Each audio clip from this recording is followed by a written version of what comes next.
Each Saturday at this time, the National Broadcasting Company presents Morgan Beatty's War Telescope, a review of the war week and a forecast of possible developments to come.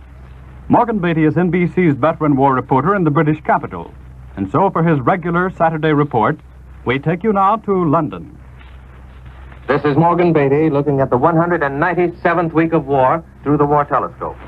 This was the week the pattern of Allied victory over the Axis in Europe began to unfold. It was the week of the 1,000 bomber raid on Pantelleria, the raid that sunk Mussolini's island aircraft carrier in the Mediterranean.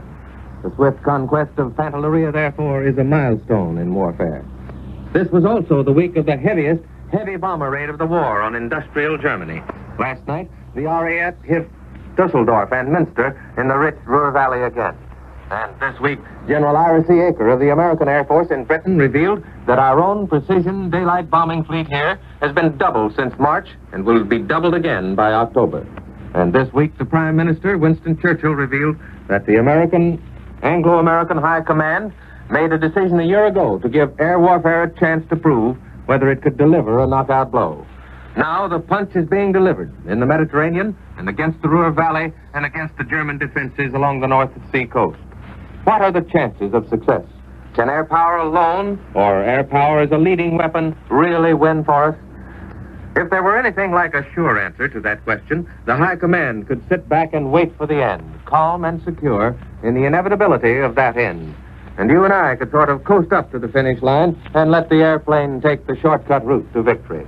But we can't sit back, for the answer is not in the bag, as it were. Air power is still a pioneer force, even yet. Before the war's over, we may thank our lucky stars for that fact, because pioneers are people who set out to prove what they believe. All of us know the stories of pioneer days in our own far west, how our grandfathers and great-grandfathers had faith in a new land, a faith that carried them to conquest over wild Indians and the trackless forests and deserts, and at a frightful cost in lives. But they won, while the stay-at-homes were saying they were foolhardy. And today, the pioneer spirit is still the beacon light of the Great West, except, that is, for an occasional Zoot Suit riot. It is discouraging a little to read the stories of the Zoot Suit crisis in English papers. But anyway, the pioneer spirit has always won. And it's the same with the Allied Air Forces. They believe in their weapon, like our Western pioneers believed in a new land, with zeal and faith and determination. Headlines follow in the slipstream of the airman's deeds. The sensational nature of the aviator's weapon helps, but his obvious honesty also plays a part. The RAF commentators in London, for example, are the best press agents of all time. Barnum and Bailey never had better ones. They seldom speak without making a headline, but they pull no wool over anybody's eyes. They're well aware of the fact that air power cannot carry a steady supply of food and fuel and ammunition, and above all, air bases on its back, like armies and navies. They know the great shipping fleets of the Allied nations must haul the cement and the engineers and the shells and the guns. They know both offensive and defensive armies must be at the ready to protect air bases and hold new ones, perhaps even to capture some. So far, air power has proved its case as the spearhead for both land and sea attack. Tedder's carpet of bombs cracked the Arnhem line in Tunisia. Spot's tactical air force blasted Pantelleria to bits. But how about the great landmass of Europe? Is air power cracking the fortress, aided, of course, by blockade? Is air power wrecking German industry? Those are the questions we're all asking. For if air power can answer, there's no use throwing in hundreds of thousands more lives. And today I can give you a part of the answer. This week, for the first time, the most important detective in the world today spoke out publicly. He's a man you may never have heard of before now. He's Lord Selborne. He's an economic detective who revealed exact estimates based on provable facts. These estimates were run through the hard filter the British government has set up to separate facts from fiction and wishful thinking. It's the Ministry of Economic Warfare. It takes an act of Congress, or rather Parliament, to get into the Ministry of Economic Warfare. The man on the door must know your business, whom you're going to see, why, and how long you're going to stay. If you're overtime, he sets out to find out why. And there's a reason. It's in the private offices under Lord Selborne that the results of air warfare, blockade, sabotage, fatigue are all studied and appraised like a jeweler would value a diamond. They don't swallow the sensational stories of refugees over at the ministry. They check them. All the starvation reports are thrown out, not because they're untrue, but because they come mostly from people who are not in a condition to give scientific answers. And the health reports from Germany and the occupied areas do not show that food conditions are bad enough to affect the production of Axis Europe. They're that hard-boiled in the MEW. It's in the MEW where the air reconnaissance photographs of the RAF and the American Air Forces are studied and compared with known industrial facts. There, the possible effects of the great dam raids, like those in May, are calculated in advance. But Lord Selborne tells you that the final effects of those raids cannot be estimated until after this summer's dry spell. But there are men who could foretell what would happen when the dams burst, where the water would go, and what it would knock out. And it all happened that way because they knew the dams of the Ruhr, both as engineers and because they've been on the spot. Geographers, historians, refugees, British intelligence men, biologists, food experts, soldiers, all play their part in reports to the MEW. And besides that are the endless body of German law and decrees, and newspaper editorials and radio broadcasts. The economic detectives are not interested in propaganda as such, unless it reveals a weakness on the German home front, such as the grumbling of the women when they were called up early this year for factory work for the first time. From all of these things, Lord Selborne and his men, and women too, by the way, can tell you that the Germans were forced to bar outsiders from Essen by law after one of the big raids. The economic detective knows, and he won't tell you why he knows or how, that one of these raids cost 300,000 persons their businesses or their homes. That streetcar service had stopped and wouldn't be resumed until a certain date. He knows exactly how much of certain industries has been damaged and how long before they can be repaired. For example, the repair on the roof of one plant alone will cost about $5 million and a certain number of man-hours of labor. All these man-hours have been added up, and the total effect on German economy is thus calculated. Guesswork is ruthlessly thrown aside.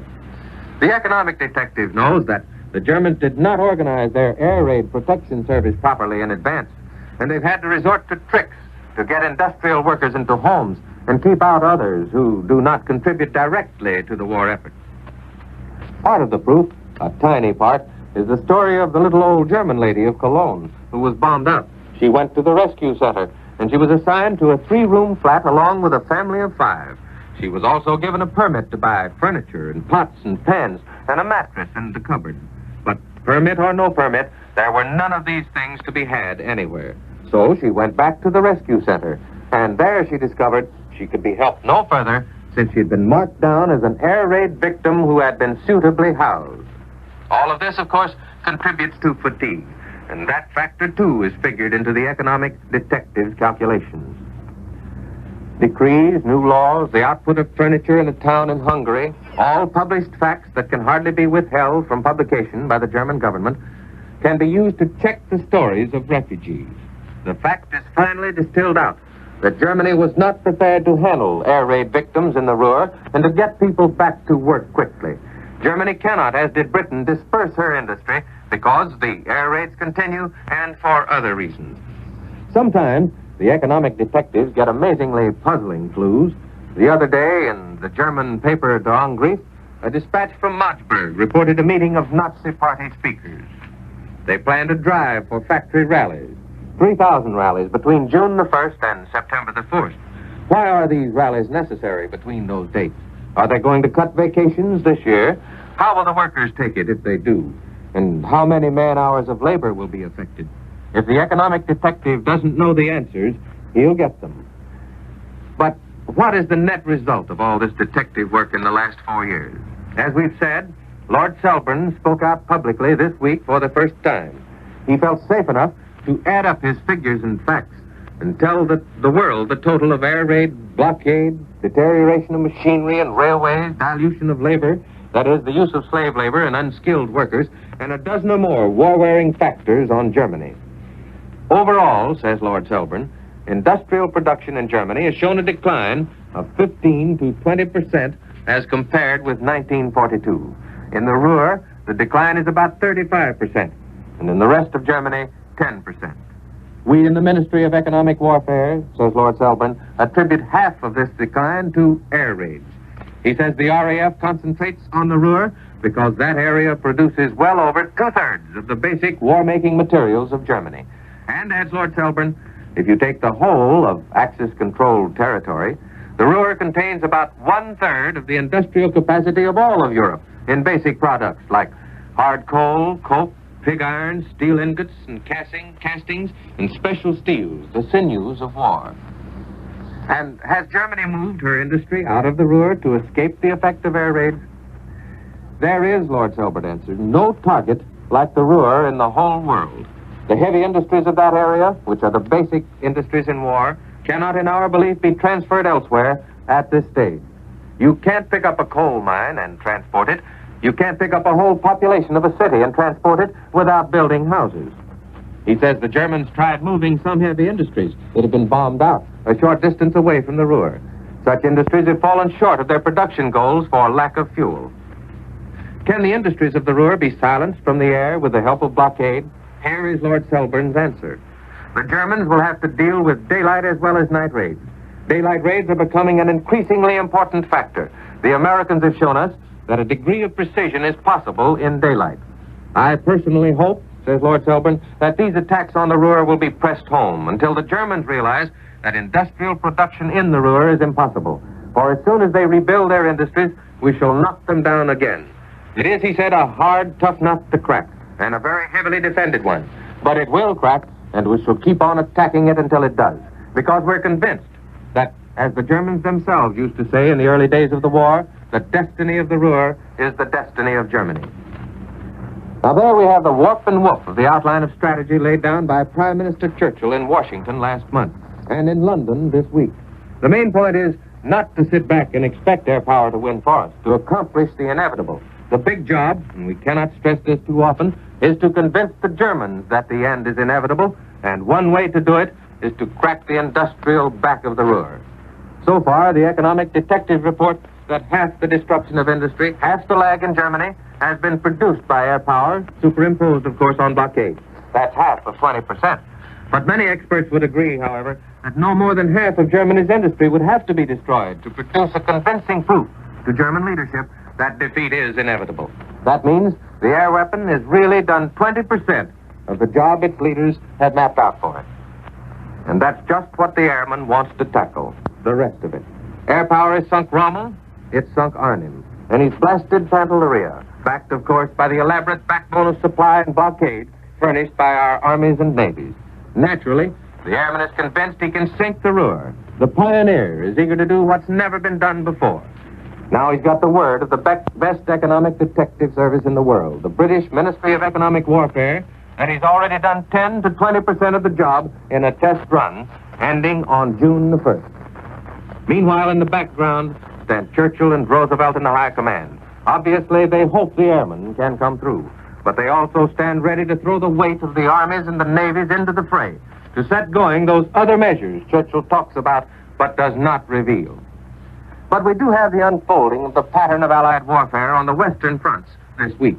And whatever develops, we may be sure there's one piece of German propaganda the Allies have swallowed hook, line, and sinker. The destiny of the Ruhr is the destiny of Germany. And the RAF and the American Air Force are going to do their pioneering best to blast that destiny into smithereens. And now this is Morgan Beatty saying so long until next Saturday. You've been listening to War Telescope, a weekly report on the war as seen from London by Morgan Beatty, NBC's veteran war observer in the British capital. This program came to you from London and New York.